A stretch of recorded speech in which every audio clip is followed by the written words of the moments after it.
আসসালামু আলাইকুম, কেমন আছেন সবাই? আশা করছি ভালো আছেন। আলহামদুলিল্লাহ, আপনাদের দোয়ায় আমিও ভালো আছি। তো আজকে আপনাদের সাথে খুবই মজাদার একটা রেসিপি শেয়ার করব, সেটা হলো সজনের ডাঁটা দিয়ে ডাল। এটা কিন্তু খুবই একটা মজাদার খাবার, ছোট বড় সবাই অনেক পছন্দ করে।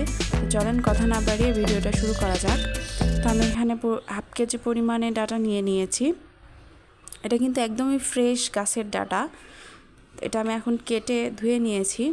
এর মধ্যে আমি একটা আলু দিয়ে দিয়েছি। তারপরে নিয়ে নিয়েছি হাফ কাপ পরিমাণে মসুরির ডাল, পেঁয়াজ কুচি, মরিচ কুচি। তো চলেন রান্নাটা শুরু করা যাক। তো আমি এখানে কড়াই গরম করে আমি এর মধ্যে পরিমাণ মতো তেল দিয়ে দিব। এরপরে দিয়ে দিব পেঁয়াজ কুচি আর কাঁচামরিচ কুচি। তো এটা আমি এখন নেড়ে ভালোভাবে ভেজে নিব।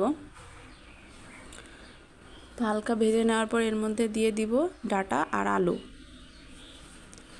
তো এটাও আমি এখন এর মধ্যে দিয়ে ভালোভাবে একটু ভেজে নিচ্ছি।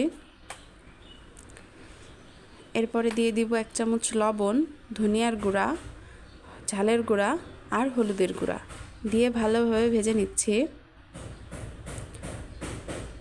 এরপরে দিয়ে দিব ধুয়ে রাখা মসুরির ডাল। তো এটা দিয়ে আমি ভালোভাবে আবারও নেড়ে দিচ্ছি, এটা একটু ভেজে নিচ্ছি। তো এরপরে দিয়ে দিব পরিমাণ মতো পানি দিয়ে দিলাম। পরিমাণ মতো পানি দিয়ে এটা ভালোভাবে মিশিয়ে নিচ্ছি।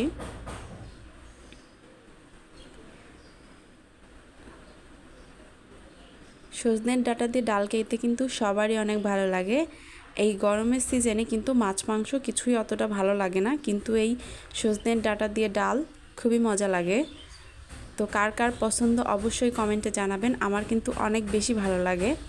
তো এটা আমার প্রায় হয়ে গেছে, এখন আমি এটা নামিয়ে নিব। তো এই যে একদম রেডি সজনের ডাঁটা দিয়ে ডাল। তো আমার রেসিপিটা কেমন লাগলো অবশ্যই কমেন্টে জানাবেন এবং ভিডিওটা ভালো লাগলে অবশ্যই শেয়ার করে দিবেন। আজকের ভিডিওটা এই পর্যন্তই, সবাই ভালো থাকবেন আর অবশ্যই আমার চ্যানেলটা সাবস্ক্রাইব করে দিবেন। আপনারা সবাই আমার পাশে থাকবেন এবং সাপোর্ট করবেন। সবাই ভালো থাকবেন। আসসালামু আলাইকুম।